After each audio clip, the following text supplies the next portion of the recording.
sponsor back.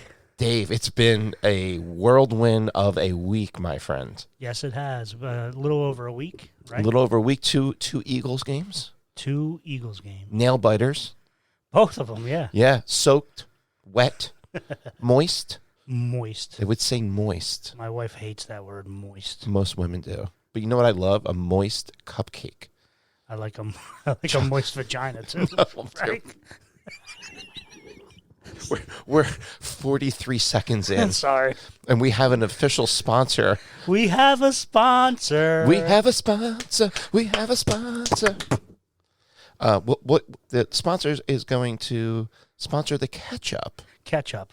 Brought to you by Dave McGaldy. Oh, we didn't do the whole Unqualified. Oh, we didn't. We're just so back. I'm so excited to be back. And you said moist vagina before we even introduced ourselves. There's been a lot going on. Sorry. You know, we have so much to go over. Yeah. We forgot our names. This is Unqualified. With Dave McGaldy. Frank Cinzano. We're even doing each other's names. Look at us. It's ridiculous. Oh, my God. And who is our sponsor, Frank? It is aroundtheleague.com, one of the best sources for sports information, baseball cards, sports picks, by our good friend Ricky Lees' brother, Michael. Michael Lees. Who might be the better of the Lees. He's definitely the nicer of the Lees. Yeah, he was my grad year. Super great guy. Good. He's actually a beer connoisseur. He is a beer connoisseur, and he always orders pizza when he comes to Stokes. Does Ricky order pizza? Never. Never. No, he can't eat it. No. It's all about what Ricky can eat. Right. I'll have a slice. I have a hernia. Sorry. I got my 76th surgery. My 76th hernia surgery. I think we just violated HIPAA violation. Oh, Sorry. Fuck. Sorry. But more importantly, the ketchup is brought to you by aroundtheleague.com. Aroundtheleague.com. Thank you. Your best source for sports picks, sports cards. He's got some really awesome sports cards there. Yeah. He's got one of my favorites, like talking about the Ricky Henderson rookie card. Yeah. From the Oakland A's in 1980s, Topps card. That's a pretty badass card, man. Yeah, it is. So they do a great job. Go follow them on Twitter as well. Their Twitter is active. Yeah. And growing. And we're gonna post a shit out of his information. Yeah, we like him. Yeah, we do. Because he's a sponsor. He's a sponsor. You know who is not a sponsor? I want to hear it. Who? Somebody that makes steaks for a living. Yeah, guess what? Can I tell you something? I had a fantastic cheesesteak today. Did you? Yeah, it wasn't at our friend's place. Yeah. It was at Homegrown. Homegrown? And Ricky's son, little Ricky, made it for me. Did he really? It was phenomenal. I get my chai tea latte from Homegrown. Yes, you do. And judgmental looks when I order it. But let me tell you, it was a chicken cheesesteak. Really? Cooper Sharp. The Cooper Sharp's good? A slight hint of the buffalo sauce. Really? As you asked for just a touch of buffalo sauce? I did, actually. I said, don't be a pig about it. Just wave the bottle over my cheesesteak. On an everything roll. Ooh. It was phenomenal. An everything roll? Yes. That's mind-blowing. It was just a nice combination of salt and sweet and a couple poppy seeds stuck in between my teeth, but it was phenomenal. I'm a big fan of the everything bagel. Me too. Do you remember in the late 80s and early 90s when people used to tell you could test positive for marijuana by eating poppy seeds? Yeah. That's not true, folks. I hate everybody. I really do. Fear monglers. All right, so let's catch everybody up, Frank. 2 Eagles games. Let's talk about the first one against the Kansas City Chiefs. Yeah. Great game. Not the first half. What is going on with the Eagles' first half, and why is their offense sputtering? I don't know. It doesn't make any sense to me, especially considering they have great second halves, right? So it seems to be that scripted first 15 plays. It seems to be a coordinator issue to me. It might be. It might be. And, I got to give Nick Sirianni a lot of credit. There's not a better coach since Buddy Ryan for this city, in my opinion. Yeah. Well, I don't know if we would like him if he wasn't in this city. No, we would absolutely despise him. Yeah. Right? But he's ours. Yeah, he's right? ours. It was like when Lenny Dykstra played for the Mets. You hated him, and then we're like, oh, Lenny Dykstra was traded to the Phillies. I'm like, love that guy. Yeah, he's amazing. Right. There was a lot of talk about Nick Sirianni's decorum. Yeah. and that he doesn't act in a NFL coach professional manner. Well, what made you think that? The screaming at the fans running off the field?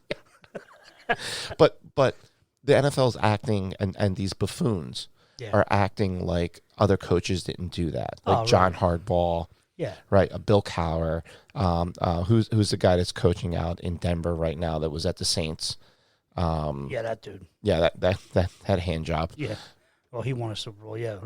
That hand job too. Yeah. But anyway, yeah, I mean, it's not like he's going after people. He's not, you know what I mean? He's a little brash talk or whatever, screaming. And I love it. Yeah. I love it. I don't hate it. No, I don't hate it. I don't hate it at all. But yeah, with there was a lot of national media talk about Nick Sirianni's decorum, his mannerisms during the game, and I'm okay with it. Yeah, I mean, I think it's great when you see guys that are excited about the game. I'm okay with that. Yeah. You can't go overboard though, but I don't think he goes overboard. No, he's an emotional coach. Yeah. Wears his emotions on the sleeve. He celebrates touchdowns. Yeah, what's wrong with that? There's nothing wrong. Like if this guy was an Atlanta Falcons coach, right, or a Chargers, he would be a national treasure. Right, because he's the Eagles, you think? Yeah, no, I know. Really? I know it's because he's the Eagles, because we won that game, right? And everyone was like, well, you're going to lose to Buffalo. Yeah. Well, they dropped 17 passes. They did drop some passes. Marquez Valdez-Scallon, whatever the hell his name is, drops a lot of passes from some of the best quarterbacks in the league. Right. It's not new. Right. Aaron Rodgers. Yeah. So maybe Kansas City should be better with the salary cap so they can keep the best receiver in football, and they don't have to have the Mr. Scanlon's out there dropping passes. Yeah. No one has Howie. We have literally the best GM when it comes to cap management. That can't be understated. It really, really, really can't.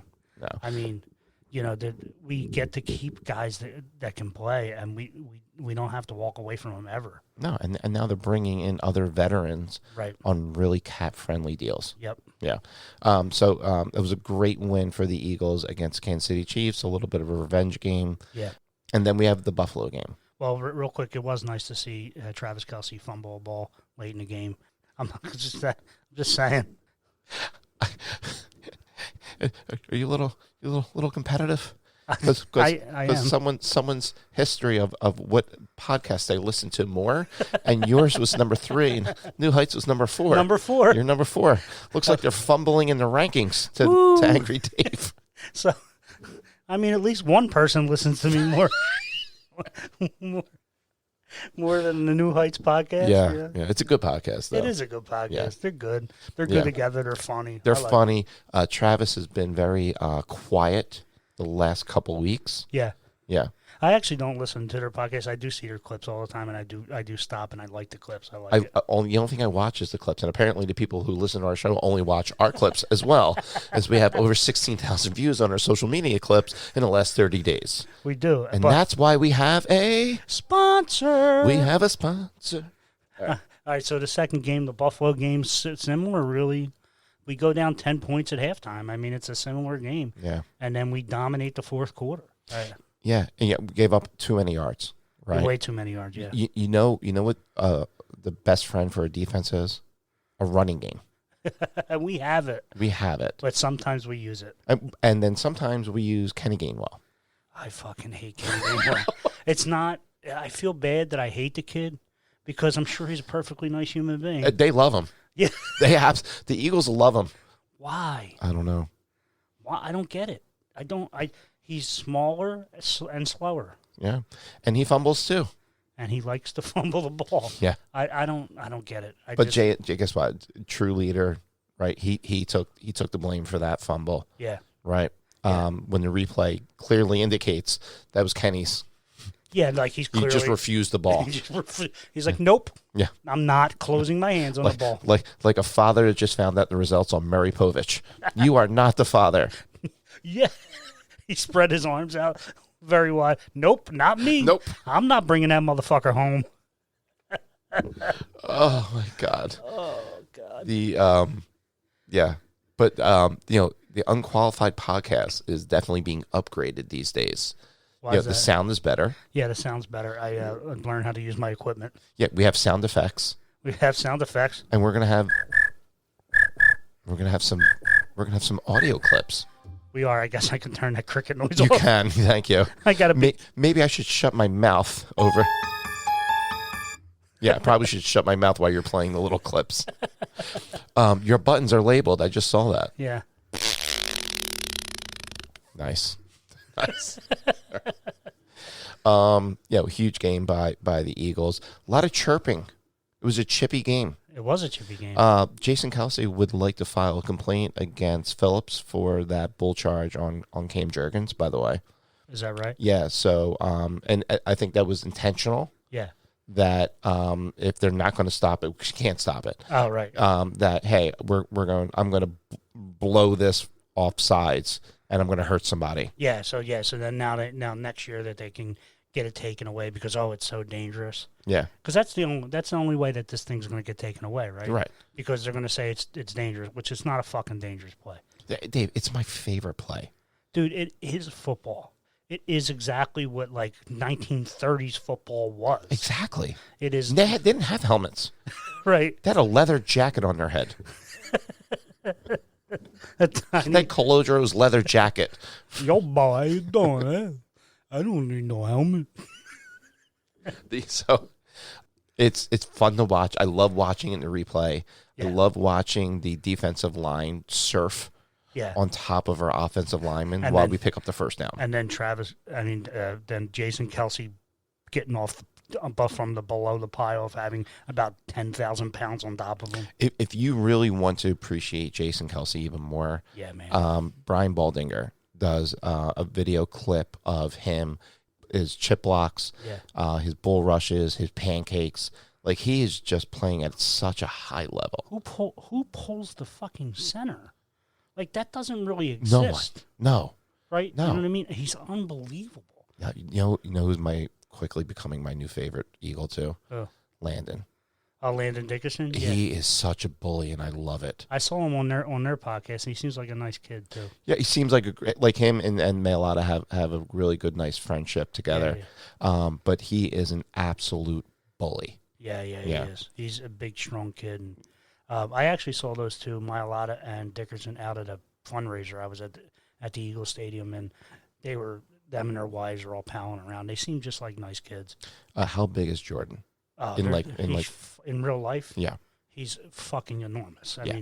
mean, all those guys don't look as wide, I guess, as you see them on television, but they also don't have pads on when you see them. No, But they're so big. Offensive linemen are such big human beings. yeah, they're massive, which is amazing because they did such a great job against a pretty good defensive line. Yeah. Who happen to be probably the softest human beings I've ever seen in my life. Why is that? Well, there was a lot of interaction between Shaq Lawson, Phillips, and a fan. Oh, I saw that. You saw that clip? Yeah. They said they were threatening his lives. Oh, yeah, such Right. fucking pussies. Right, but it got really bitter all of a sudden after we took the lead, right. or we tied the game up. Yeah. Right, and they were butthurt.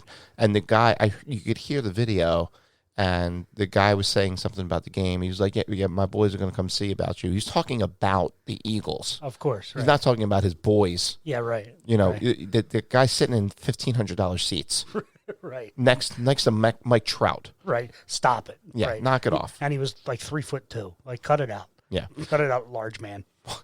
But typical Phillies fan in the dude's face, yelling like ah, it just infuriated him more. Of course. Yeah, I highly recommend if you haven't seen the clip. It's all over Instagram, YouTube, Facebook, Instagrams, the tickety talks, Dockety ticks. Yeah, and they're just belligerent. Yeah, they're mad. They're just fucking so mad about it. Yeah. Something my daughter would do. She would scream, "You're mad!" She would. Just nothing. No, like it doesn't even mean anything. No, but I highly recommend going to the game with Marissa. Yeah, she knows the game. Yeah, like she's not the selfie queen. Like Daddy's got Daddy doesn't have a lot of money, but like she's like there to watch the game. Like she knows what the penalty is. Like like what's his name was, down the field on a passing play. Like I'm like, how are you picking that up? Yeah, like when the cheer. When the right time to cheer. Yeah. She's not a big fan of the male cheerleaders. You know, here, I'm going to get myself in trouble. This is where it comes. This is Dave's opinion and Dave's opinion only. Yeah. Sponsored by AroundTheLeague.com. Mike Lees, you might want to not have us as a sponsor after this opinion, but I cannot stand the Eagles drum line. They have like one black dude in the drum line. It's a diversity of a hockey game, the drum line. It is the most unrhythmic fucking drum line I've ever heard in my life. Go outside and there's fucking 10 kids banging on fucking drums and buckets that are way better, 1,000 times better. I fucking hate that drum line. I'm sorry. No, their drum line looks exactly like you and I. Yeah, and they got the one white dude with dreads that they had him for about 3 years that they were fucking trying to confuse you like there was actually a black guy on there. But they do actually have a African American human being now. Yeah. One. Right. On a fucking drum on line. A drum line. If that's not cultural appropriation, I don't know what the fuck is. Yeah, I'm not a fan of it. I'm not gonna lie. All right, so they do come back in the second half, and they tie the game and go in overtime. Have a decent stop, and then Jalen Hurts takes over the game. I mean, he just walked down the field. It was unbelievable. Listen, there's 3 plays that really kind of set up that comeback. DeAndre Swift's big run. Yep. Right, with another huge block from Jason Kelce. Fucking exploding people. Just blowing people up, number 1. Number 2, the gigantic balls on Jake Elliott. Yeah, 59-yard field goal. In the wet, windy rain, and it was good from 59.5 yards. Yeah. But he buried it, right? Just right in the middle. I mean, unbelievable. That kid really is. He's probably the Eagles' best kicker ever. He probably, at this point, has surpassed David Akers. David Akers still has the best trash talk to any kicker ever. Yeah, at the draft in Dallas. Yeah. But the one thing I love about this team is the utter disgust on their faces that they had to leave the game up to Jake, even though they believe in Jake, right? Yeah. Like you saw Fletcher Cox, you saw Jalen Hurts, like just upset with themselves that they couldn't do a better job, and it had to come down to that. Yeah, and then you saw them shake their head about him making that field goal. Yeah, just like unbelievable. Yeah. Right? Favorite part of the game? Yeah. Brandon Graham at the coin. It's a coin toss. Right, it doesn't matter. It doesn't matter. You don't know Jalen Hurts like the way I do. Yeah. They don't have Jalen Hurts. Doesn't matter. I love that. He might be like top 10 Eagle all time. Oh, I mean, he's great. He like favorite for me. Was it that game or was it the San Francisco game where he had surpassed? He has the most games played ever for an Eagle. It was Kansas City. It was Kansas City. Yeah, the San Francisco game is coming up. Yeah. Which I'm really looking forward to. This is, by the way, I just want to, I'm going to make a really bold statement here. Okay. And I think America has a new team. And who's that? It's the Eagles. It's the Philadelphia Eagles. And it's not because they're beloved. Yeah, they're certainly not. They're not. But the Kansas City Chiefs game on Monday night was the highest ranked Monday night game ever. Ever? Ever. Wow. Ever. And that was basically 14.9 share, highest rated telecast of the NFL season on Monday night ever. Wow. Right? And up to that point, that was the highest rated game of the NFL season this year until last week. Is that right? That is. When they played the Buffalo Bills, they had a 15.2 rating share, which equates to 30.9 million people. So they have the top 2 games of the year? And wow. That's going to be surpassed this Sunday. This is a Super Bowl. Yeah. This is the 2 best teams in the NFL. So you think the Philadelphia Eagles are the Howard Stern of football? It's exactly what I think. Yeah, so, Howard, they always used to say that people that hated Howard Stern back in the day when they were trying to get him off radio, they would listen actually more than the people that liked them. The big shots at NBC, WNBC, right? Where it's saying, why are they listening? Most common answer, because they want to see what he says next. Right. What about the people that hate him? Well, they listen for 0.3 hours. Why are they listening so much? Most common answer, they want to see what he sees next. Oh, I love it. So how about a bunch of fucking dude? Listen, I thought this could be a letdown game, right? So we both thought that they were going to lose 2 out of the next 5, right? Right. We said that in the last podcast. So they have won the first 2. We Right. thought they were going to lose one of those. No, I actually said I thought they were going to win the Kansas City and Buffalo game. You did, and you said The game I thought they were going to lose is the Seattle and the San Francisco game. so. 'Cause I can't stomach losing to the Cowboys. Yeah, okay. So you might be right. So I wasn't sure. I was vacillating, going back and forth on that Kansas City game. I came to that they were going to lose it. They won it. I'm glad I was wrong, but I still thought that they were going to lose 2 out of the 5. But this 49ers game does set up to be sort of a letdown game. But I don't think the 49ers are letting it be a letdown game because they won't stop running their goddamn mouth. It's like the little kid that got beat up and he thinks he's tough. Yeah. And they just keep running their mouth. Debo Samuel calling another player in the NFL trash. Like, bro? First of all, what are you doing? Let's talk about Debo. By the way, who's on pace for 53 catches this year, 733 yards and 2 touchdowns. Yeah, great year, buddy. Bro, Nelson Aguilar has better stats. Nelson Aguilar has caught more balls in the face. Oh wait, I got that. Did you really? Go ahead, play it. Yeah. So Nelson used to live in a neighborhood. Oh, really? Yeah. And one of our friends, I'm not going to call this person out because I still think they talked to Nelson. Yeah. Said he was woken up one morning at like 6:30 in the morning by a large continuous thump up against his fence. Yeah. And it was a jug machine that was being fed to Nelson, and he kept missing the ball and going through his hands and hitting. There's video. There's video. Oh, so athletic. So athletic. He was. Listen, he's playing pretty well right now, I guess, in Baltimore. But Concrete Charlie. Concrete hands. It's bad when a guy who saves a baby out of a burning building said, I called that baby, unlike Aguilar. It's bad when you're getting trash talked by that guy. That's amazing. Yeah, by a hero. So, getting back to your original statement, they just won't stop talking. They won't stop talking. So, I think the Eagles win this game. I really do. I think the 49ers are a very good team. I think they match well up against the Eagles. They got a strong defensive line. It should be I don't think it's going to be a blowout in any way, but I think they win the game because I think they stay up for the game. There's no letdown here. Right. They got Chase Young, who in the last 4 seasons has 4 sacks against us and 7 tackles. Right. Or 3.5 sacks and 7 tackles. They got our best defensive player last year that plays for San Francisco right now. Right. So their defense is upgraded. Right. It is. Here's the difference. They're coming here. Right. You saw what happened to the Buffalo players during that game.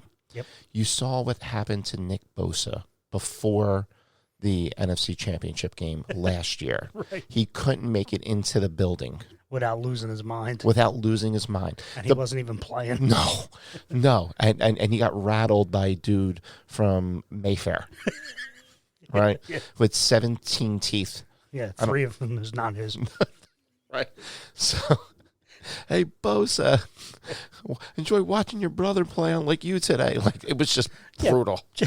But it was just so basic. Like, he didn't think he was going to get fucking razzed a little bit. No, and it was the weakest comeback about my bank account. My bank account, right. I'm rich. So the difference is it's going to be our fans. Yeah. Right? You still have to come in here. We're still going to, I hope we don't have that first half sputter offensively. Well, 2 things. I think Lane Johnson playing is going to be a big deal. It seems like he's going to play. Hopefully he does. That'll be a big deal. And, you can't get off to a slow start. No. You just can't. No. I'm worried about Lane Johnson's future. Yeah. I think he might be done. I'm also worried about Jason Kelsey's future. Well, let's worry about that some other time. Yeah. But, yeah, I mean, I think this might be the last go-around, I hope not. If we can get one more year and start building through the draft now and go get another project like Mailata, like I would be good with that because Stoutland does a fantastic job with these guys. He's an unbelievable coach, man. Yeah. I mean, everybody we put in there, even when guys are hurt, do a serviceable job. Guess what? I didn't think Driscoll did a bad job unless the first play of the game. Right. Right after that, I think he kind of settled down and held his own. He got a little help, but I didn't think he did a bad job. No, I mean, but they really need Lane Johnson this week. They really need Lane Johnson. Like you're going to have your hands full. Yeah, one other thing about the 49ers and their fucking illusion that they were going to win that football game. They got blown out, number one, right? So nobody got hurt on their defense. And it wasn't my choice that your offensive coordinator decided to use a tight end against Hassan Reddick so he could destroy your fucking quarterbacks. It's the game. It's the game. You lost the game. Right. So now let everyone's healthy. Right. Coming into this game. Right. And let's see how you do. Brock is playing as well as Jalen right now. Yeah, Brock is playing great. He really is. They have Christian McCaffrey, who's fantastic. Yeah. And they have Kittle, his stupid hair. Are there offensive skill players? I think our quarterback is better. He has more skills. Let's go through it. But Brock. So you like Jalen more than Brock? Yes. What about Christian over DeAndre? Yeah, it's Christian McCaffrey's unbelievable. Even if Dallas plays today or this week, Kittle is probably the better player. Right. A.J. Brown over Debo. A.J. Brown every day. Brandon Ayuk over Devontae Smith. That's closer, but I still take Smith. You still take Smith. Yeah. Yeah. I mean, that's probably maybe give that a push. Okay. Because I think Ayuk right now is the better player than Samuel, really. By far. Yeah. By far.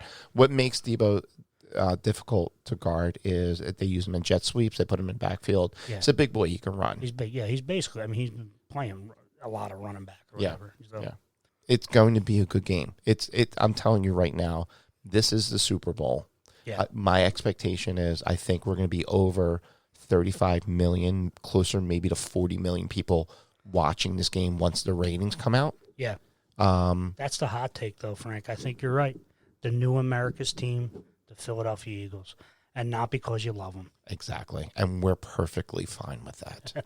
And nobody likes us, and just keep watching. Just keep watching. The Howard Stern of the NFL teams. How about the Flyers? Third place.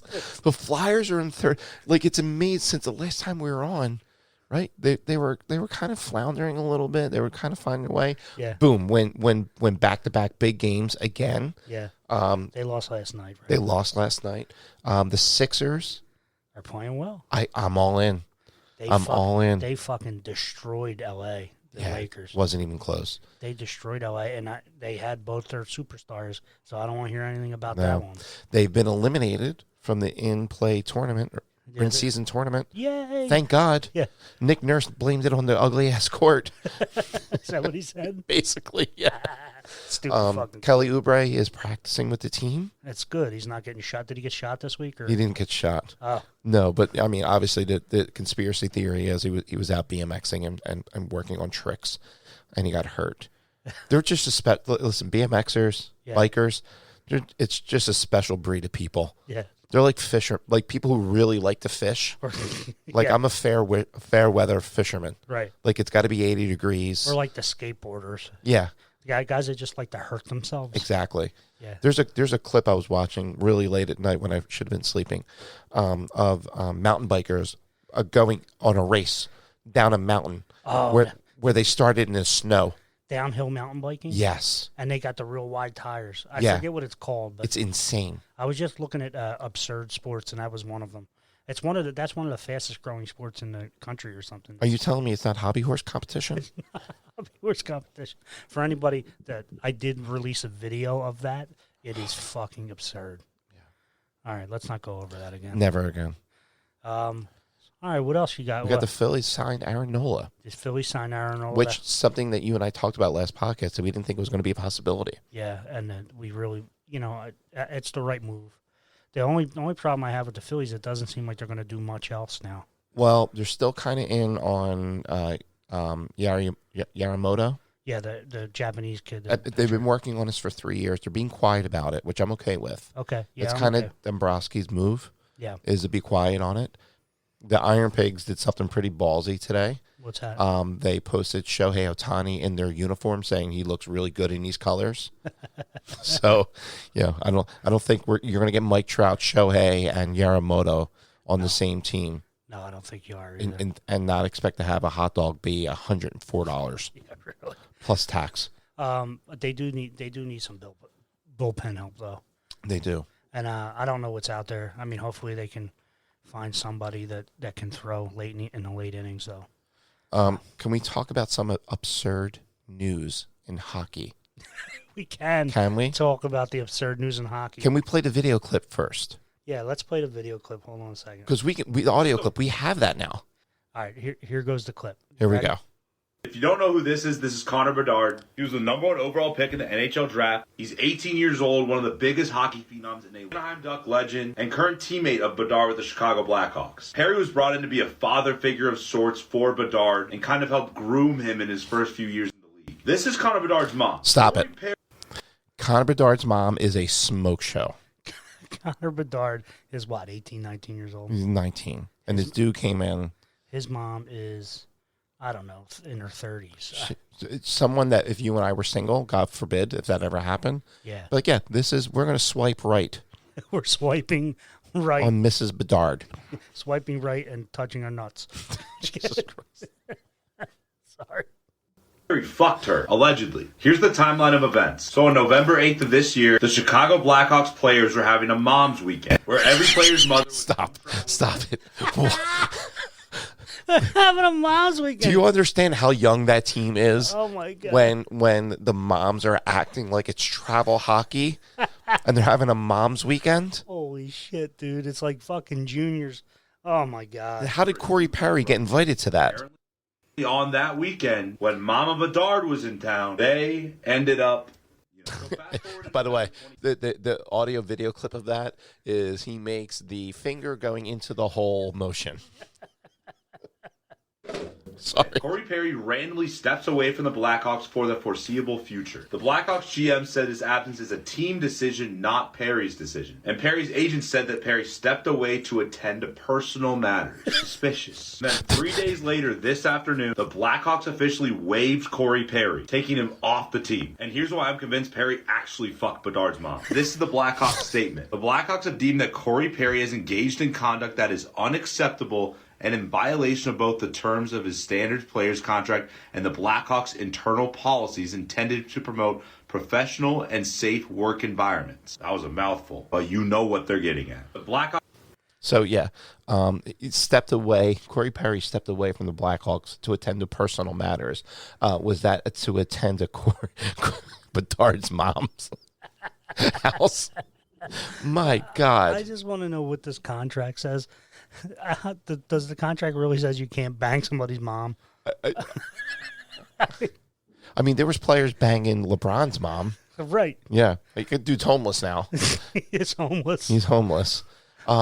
It's basically a movie, right? It's a Disney movie, but without the obscenities. And you fell in love with my mom. I can't believe it. You're my dad now. Yeah, you're my dad. And we play hockey together.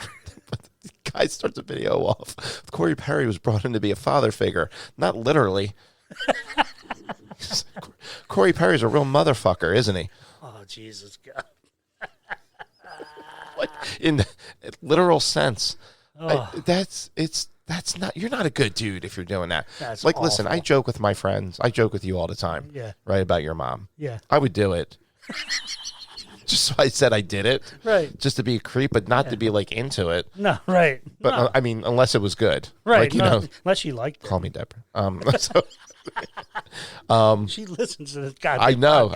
I'm making my move. I'm shooting my shot. That's what players do.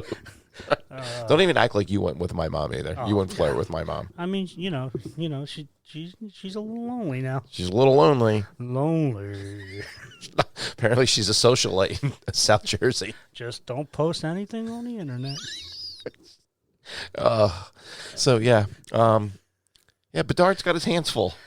He's gonna have to live with that for the rest of his life. That's fucking absurd. I can't wait. Dude, I would want to kill that dude though. I can't wait until the rest of the league like the Montreal Canadiens or the Toronto Maple Leafs or the Boston Bruins until they start like really ribbing them. Yeah. Where the Flyers fans aren't there yet, right? They're not there yet. No. I mean, we're not good enough right now. We're not really in season. Yeah. Right. We gotta see what happens with the Eagles. Could you imagine if this was a football player? Oh, I'm done. An opposing football player. Oh, in a my Philadelphia God. Eagles game. Oh, Relentless. Relentless. I hope it happens. I really do. I hope it happens. I do foresee the Chicago Blackhawks viewership skyrocketing. I really do, because everybody just wants to see them. Everybody wants to see. I can't wait until Corey Perry gets picked up by another team. Is he ever going to be put in that situation again? Mrs. Bedard, are you RTF? That's the sign I want. RTF. The memes started immediately. They did. They were like, good news. Corey Perry has been picked up by Connor Bedard's mom and required to report to her bedroom immediately. So what else we got for the catch-up? I don't know. That Connor Bedard's mom's a little bit of a racehorse. I don't know. She definitely has a type. She has a type. Was she doing any of those inappropriate things with Bedard's like youth hockey coaches? Definitely. No question. Is she married? I wouldn't know these things. No, I don't really. I just want to see her naked. Really. That's why. Her OnlyFans is going to happen soon. Are you kidding me? So the Philadelphia soccer team, they lost in the Who? playoffs. Yeah, the Union. I don't know if you ever heard of them. What else? I must call them the Soul. Yeah. I must call them the Philadelphia Soul for a second. Yeah, they're done. They won some championships before they were done, and then Soul, yeah, they did. Yeah, they did. It was a hot ticket. Arena football. Arena football. Yeah. All right. So I got. Does that conclude the catch up? I think it does, right? That concludes the catch up. Brought to you by Around the League. .com, where you can get all your sports picks, information on trading cards, as well as daily sports news. Run by our friend Mikey Lees. Mikey Lees. Thank you, Mike, for Thank you. sponsoring us. Temple alum. Temple alum. Watching a Temple game tonight. Yes. All right. So I have my promise to the masses was I have my top 5 underrated Phillies of all time, and I'm doing that from 1950 to current, right? Wow. So, like, I'm not the old school, the Sherry McGee's of the world, because nobody, he was, like, born in, like, 1910. This is a new look for me. Yeah. That I'm looking at you. I know. I've never seen you wear glasses before. I know. I can't fucking read, Frank. I can't see I can't see without my glasses. Those glasses are so thick you can tell me who the next president's going to be. Stop it. You could see that far in advance. Stop it. I don't like your attitude right now. People not going to listen because I'm making fun of people that they're visually impaired. I do judo with visually impaired people that'll kick your ass. Yeah, but are they wearing glasses or are they just blind? No, they're just blind. Yeah, so it's a feel thing. Yeah. I got it. Feeling them up like Connor Bedard's mom getting felt up in a closet by Corey Perry. Mm-hmm. All right, top 5 underappreciated Phillies. All right. Number 5, and you're going to hate this one because it was a massive failure of a trade, but he was actually a good player and undervalued, Von Hayes. I actually like Von Hayes a lot. So Von Hayes, when he for the Phillies, hit 272 with a 363 on base percentage, 124 home runs with a 27.1 WAR, one All-Star game, finished 7th in the Rookie of the Year voting, and he was top 10 in the MVP in 1986. He played for the Phillies for 9 years.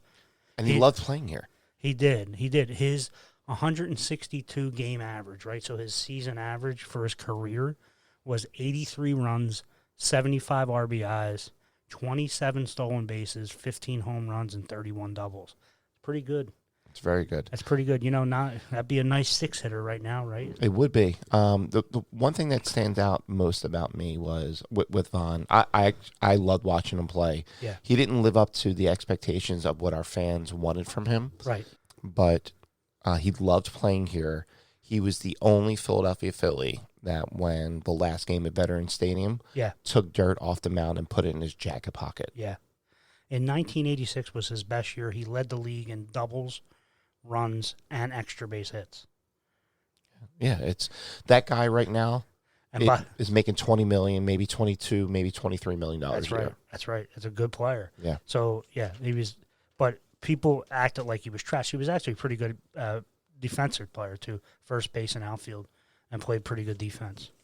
Anyway, number 4, my number 4 guy is Johnny Callison, who had 1,438 hits in 1,432 games. He batted .271 for the Phillies and had 774 runs, a 3-time All-Star, led the league in outfield assists 4 different times. He was 2 first-place votes in 1964 MVP race, where he had 31 home runs, 104 RBIs, batted .274. He was first in runs 3 times, and he hit a 3-run homer with 2 outs to win the All-Star game in 1964 too. You know, he also loved this organization. He loved this area. He actually stayed after he retired. Didn't they trade him away? That was a pretty bad. It was a bad trade. Yeah, they traded him to the Yankees. Yeah. But he came back, stayed in Abington. Yeah. He died here. I think he died at like around, I think he was 60, 67. I think he was 67. Yeah.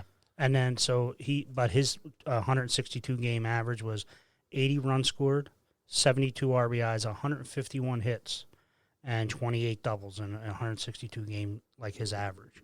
So again, a very good player, a little bit better player than Von Hayes. Definitely underappreciated. Was that the dead ball era too?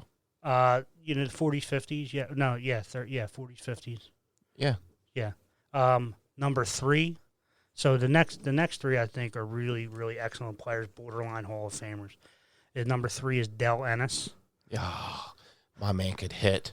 286 average for playing for the Phillies, 1,812 hits, 891 runs, 259 home runs, hits in 1,630 games. Mm-hmm. So he, from 48 to 56, he had 1 season with less than 21 home runs. Top 10 in RBIs 9 times. Top 15 in MVP 6 times, 3-time All-Star. From 49 to 57, there was only 2 players that hit more home runs than him. And what's their names? Stan Musial. Oh, only Stan Musial. Only Stan Musial. Only Stan Musial, yeah. And his 162 game average, 284 batting average, 25 home runs, 84 runs, 109 RBIs, 176 hits in 162 games, and 30 doubles. Also from this area.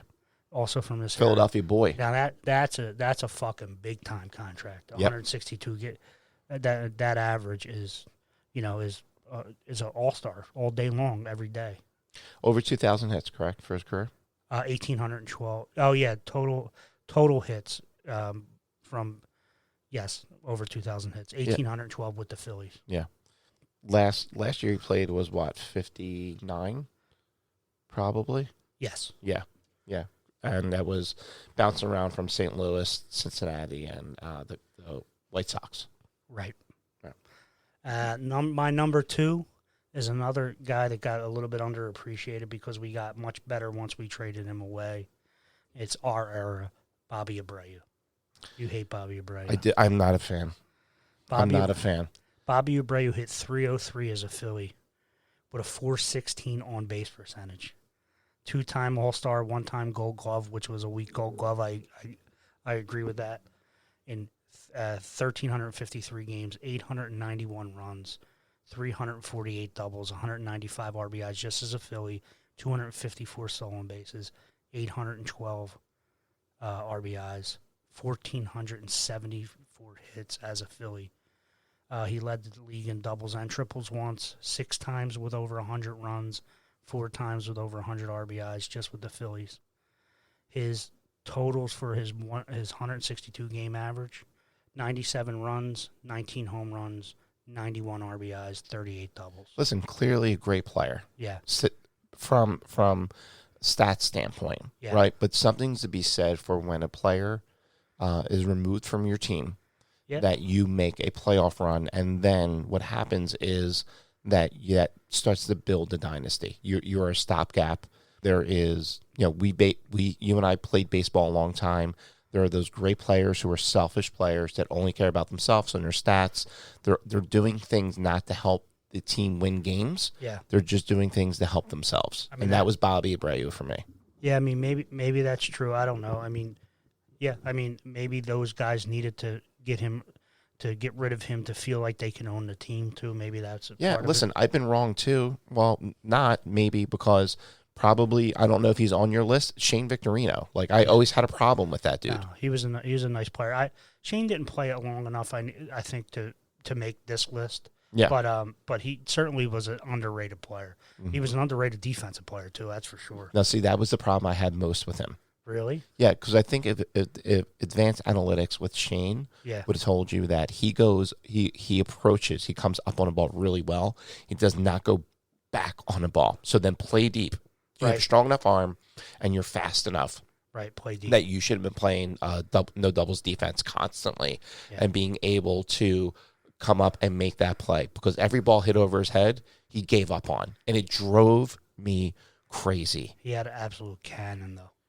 I remember him coming up, and he was a Rule 5 guy, and him throwing from right field. Yeah. I was ecstatic. I was over the moon in love with how he played the game until I saw his defensive approach and then his offense approach. And his offense approach was he was a switch hitter, and he was clearly a better right-handed hitter than he was left. And I could see that with my naked eye, how he would flail and how he would cast his swing, and he would get really long in his swing when he was lefty. And then all of a sudden he figures it out when he goes to fucking Boston and wins a World Series with them, only batting right-handed. Yeah, but he had some big hits as a Philly. He really huge. Did. He really did. He did have some really cool. You don't win the World Series without him. Yeah. Just to put a bookend on Bobby Abreu, 1,363 total runs scored in his career, 400 stolen bases, 288 home runs, 574 doubles, and 2,470 hits. Also won a home run derby. He did. He's a borderline Hall of Famer, dude. Those numbers are good numbers. He didn't have a ton of RBIs. The 1,363 runs is close. 400 stolen bases. It's a lot, man. Yeah, it is. And my number one underrated player, and he is talked about a lot, and there's a big push for him to make the Hall of Fame, but he has still not made the Hall of Fame, is Dick Allen. Dick Allen played 1,070 games for the Phillies and had 1,143 hits. So Dick Allen was not only a power hitter, but he had a lot of hits too, and I don't think people realize that. He had 204 home runs for the Phillies, 697 runs, won the Rookie of the Year, finished in top 10 on home runs 5 times, average 4 times, led the NL in on base percentage and runs once each, and batted 304 times. So, and also on top of that, hated. We're playing here. Yeah, the fans hated him. Yeah, and for a horrible reason. Well, there was a lot of racial overtones at the time. In the 1960s, just not a good time to be a Philadelphia Philly and be black. It just wasn't. Yeah. His 162 totals, right? So his average over 162 games, 102 runs, 30 doubles, 33 home runs, 104 RBIs. So over 100 runs and 100 RBIs and 30 home runs in a season. That was his career average. Yeah. That's Hall of Fame worthy, dude. 1967, he batted 307 and struck out 117 times. Right. Yeah. Yeah. That's pretty good. Right. Well, pretty good. Especially in today's era. When people strike out 150 times like it's, like their job just to strike out. Can I add one to that? Yeah. And I think this player it was extremely unappreciative, and probably one of my favorite Phillies, and that was Ryan Howard. Oh, yeah. I mean, he caught so much crap with how much he struck out, right? Yeah. Let alone, let's say 2009. Right. Hit 45 home runs, right? Batted 279. He struck out 199 times. Right. You had a leadoff hitter, batted 197 this year. He had 50 home runs, but he struck out 215 times. 215 times, man. All right. Now Ryan, he had his defensive struggles. He could not turn a double play if the ball was hit to him. He struggled with that. Yeah. But I felt like he was underappreciated for where we were.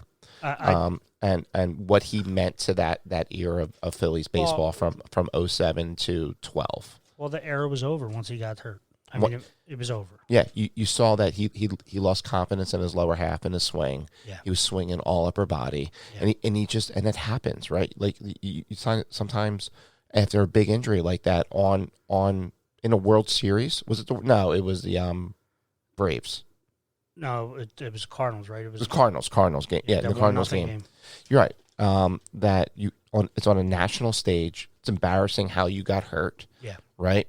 Like he just wasn't the same. He was not engaged his lower half in his swing at all. No, it was over after that. It just really was. Yeah. But he had a 5-year period that is literally historically good. Like Babe Ruth, Barry Bonds, historically good. Do you think he's a Hall of Famer? He's not. He's not. Do you think Chase Utley's a Hall of Famer who just went on the ballot? I think if you look at him as a second baseman, he's probably a Hall of Famer. I do think that he's the third best player out of those players, like out of Howard, Rollins, and Utley. Yeah, I think Utley is the third best player, but I think he has the best Hall of Fame case because he's a second baseman. Do you have Jimmy 2? Or do you have Jimmy 1? I have Jimmy 1 really. Okay. Overall, because Howard was shorter, Jimmy had the longevity. I think if Jimmy's a second baseman, he's a fucking first ballot Hall of Famer. He is. Right. Because he played shortstop Yeah. in the era with Al Rodriguez, Barry Larkin. Yeah. At the beginning of his career, right? Nomar. I mean, Jimmy Rollins also, in a different time, was probably a 5-time Gold Glover. Yeah. You know what I mean? 5-6-time Gold Glover. He was a hell of a defensive player. And good switch hitter, clutch hitter. Yeah, I mean, he wasn't the greatest leadoff hitter. You know, he probably should have been a 2-hitter or maybe a 6-hitter. You know what I mean? Would you take him over Kyle Schwarber? Oh, fucking 1,000 times, yes. Okay. I mean, I can't. I like Kyle Schwarber. So do I. As a 6-hitter. I think it's horrific that he's a leadoff hitter. I don't care that he likes to hit there. I don't care that he does come up big in the playoffs. I agree with that, but he hit 199, dude. He's hit 220 last year. Yeah. The one thing that stands out about how menacing Ryan Howard was is I've never seen an inning begin in a tied game where he was intentionally walked. Right. In the Miami game, Girardi sitting there with his belly out a little bit. Howard comes up and he holds up the number 4 to intentionally walk him in a tied game. So I think that was 08. He had 48 home runs. I remember there was a push to try to get him to 50. No one would pitch to him. Yeah, right. Right. And I think he had 48 like early in September. That was his MVP year, right? Yeah, it was. Yeah. Yeah. I mean, Ryan Howard was a great player. He's probably 2 years short of being a Hall of Famer. Yeah. All right. 2-3 years. So you don't see Chase getting in this year? I don't. Or at all. I think he's border. I think him and Jimmy are both borderline. Right. I think the two of them are closer than Howard. Probably, but shouldn't be as close as Dick Allen. Like Dick Allen should be in. Dick Allen is a Hall of Famer. I wasn't always convinced of that until I looked at those 162 numbers. Like I think that's the way. If you got a 15-year career, some of these numbers, like I always think about like 1,500 RBIs, 1,500 runs scored get you in, like those types of things. 3,000 hits, obviously 2,800 hits, somewhere around there. But if you don't have that kind of longevity, you're eligible for the Hall of Fame if you play 10 years, right? So, if you played 10 or 12 years and you were exceptional in those 10 and 12 years, which he was. He really loses out because he didn't have a really long career. No. So, I mean, would he play like 17 years or something like that, which is not terrible, but it's not like this 22-year career that some of these guys have, that they play fucking forever. Like literally forever. Yeah. And I think DHing is going to help a lot of guys, especially that has now entered the National League for the last couple of years. Yeah. I was a purist. I was a baseball purist, and I didn't want it in the National League. I'm all for it now. Yeah, I was always for it. Here's the other thing is that for 30 years, 35 years now, we've been doing it at every other level. Yeah. You know what I mean? Like the DH is really part of the game now. Mm-hmm. So, the pitchers don't hit. I mean, it's just the way it goes. No, they like to hit, though. There's pitchers that love to hit. Right, but if you're that good, then they'll find a way for you, Shohei Ohtani. Yeah. Right? They'll find a way for you to hit. But I'm like an actual everyday pitcher. Like Cole Hamels used to love to hit, and he was pretty good at it. Right. No, it wasn't terrible, right? Yeah, Brett Myers, pretty good hitter. Yeah, I remember. Of baseballs and women. Yeah, well, Greg Maddux won, like, how many Silver Sluggers did he win? I'm trying to go right past that, buddy. Frank always fucking stops himself from laughing into the mic. I hate that about him. Sometimes I just can't help myself. It just comes out. Someone said they would love to do a podcast with me, but they would have been fired immediately. Who said that? I can't say his name because he works for a really woke company right now. Yeah. And his statement like that, where Brett Myers is a piece of shit. Yeah. Like he's a stone cold piece of shit. Yeah, he's awful. Right. He just a terrible human being. Kurt Schilling and fucking Lenny Dykstra are going to go to hell together. Yeah. And they'll have a good time there. They will. Yeah. What else you got? I don't know, buddy. I'm really excited for Sunday. I really am. I'm really excited that baseball season. I'm depressed that baseball season's over, but hot stove is starting to heat up a little bit. Yeah. It's a good time of year to start thinking about baseball again. The emotional scars and damage are going to kind of heal itself soon. Yeah, I'm over it pretty much. I'm excited about next year. I hope they fill out their bullpen. I like their pitching staff. They got the whole roster's coming back. Yeah. So, I mean, we got a chance to run it back. Hopefully they learn some lessons about being stubborn. Yeah, it's just pressure. They're just pressing so much. It's strange for a team. Yeah, I guess maybe they felt a little bit more pressure this year because they got the Trey Turner. They were supposed to be better. Maybe that was what it was. It was just a little bit of pressure that they didn't have last year. That they're not used to. Right, and that they had house. It was all house money last year, right? Yeah, it was. And that's that's the one thing that the Eagles are excelling at right now. They have a lot of players that played in big games. The moment's never too big for them, and that's really the difference in the Eagles season compared to what the Phillies did last year. The only person that was okay with pressure was Bryce Harper. Yeah, no care in the world. No, he said that the pressure was make sure that he was the number one overall pick, and everything's been easy since then. Yeah, really. Yeah. So I did want to talk about our ideas in coaching, but we went a little bit long, so maybe we'll save that for next time. Let's do that next time. All right. Yeah, I want to talk about coaching, just our experiences and our theories on it.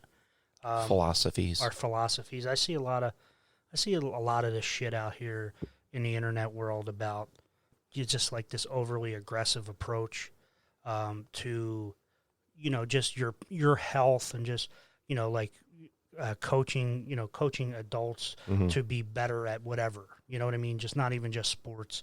And then we also talk about how, the current generation or two generations that are below us now are weak or are soft.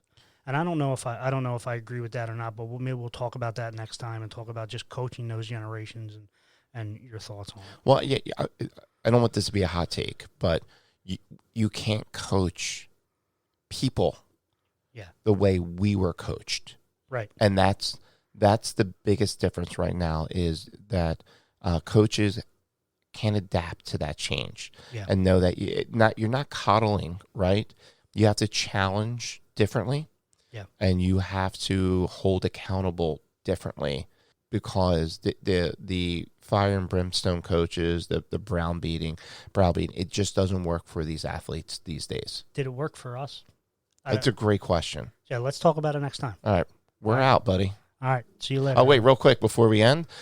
Big win for the St. Joe's Hawks basketball beating Villanova. Just now got the alert.